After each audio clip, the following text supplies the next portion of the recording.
करार हुआ और पुणे करार से वो मांग बाबा साहब ने यह मांग की, जो मांग थी वो वापस ली। तो ऐसे बाबा साहब थे और राजनीति के ऊपर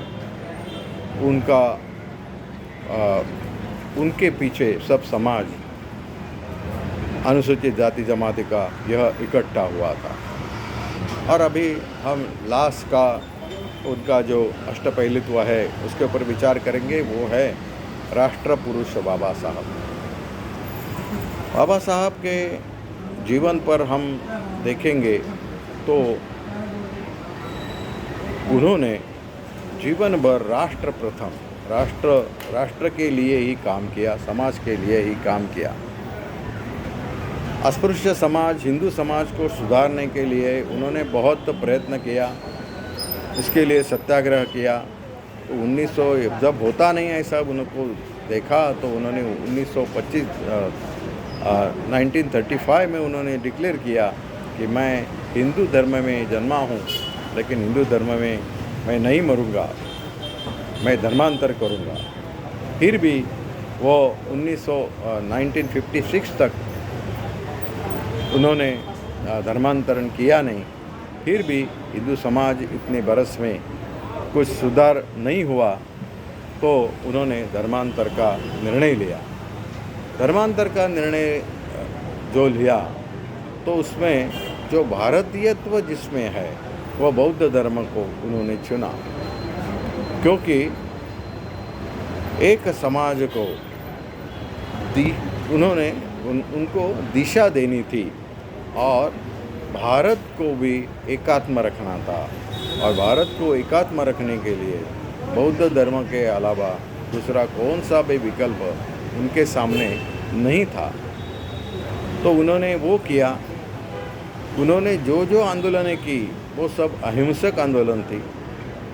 कायदे के दायरे में रखकर उन्होंने सब आंदोलन की। नहीं तो उनके पास इतने अनुयायी थे। उन्होंने ऐसा सोचा होता कि हिंसा करना तो वो हिंसा कर सकते थे, जैसा बैरिस्टर जिन्ना ने किया था कि उन्होंने हमें पार्टीशन चाहिए, नहीं तो हम रास्ते पर आएंगे। और वो रास्ते पर आकर उन्होंने लाखों हिंदुओं का गला घोटा था। ये तो हमने देखा है।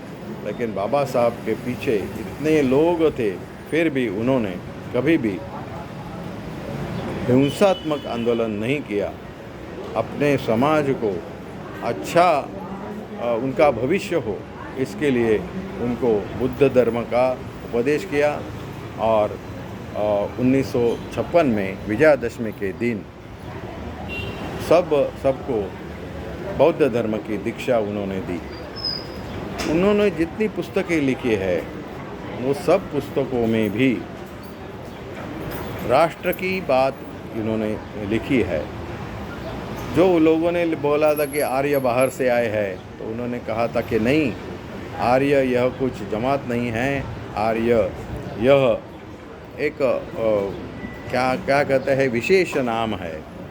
और इन सब ग्रंथों में जो ऋग्वेद है, इसमें सब ये धरती हमारी है, नदी ये हमारी है, ऐसा भाव है। तो उन्होंने वो सिद्धांत खारिज किया था।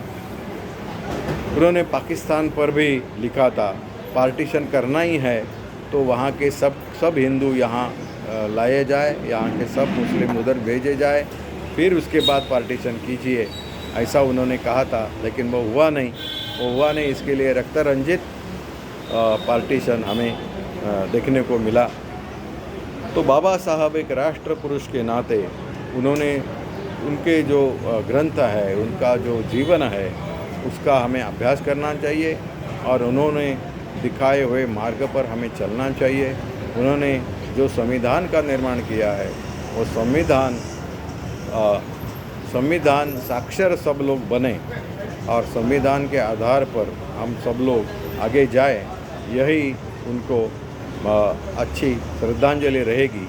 आज उनके जन्मदिन के अवसर पर यह इंदिरा गांधी मुक्त विद्यापीठ ने विश्वविद्यालय ने मुझे जो ये अवसर दिया, इसके लिए मैं सबका हार्दिक आभार मानता हूँ और सभी अधिकारियों को, विशेषतः राहुल मिश्र जी को और कुलपति जी को धन्यवाद देते हुए मेरे वाणी को विराम देता हूँ। जय हिंद, जय महाराष्ट्र।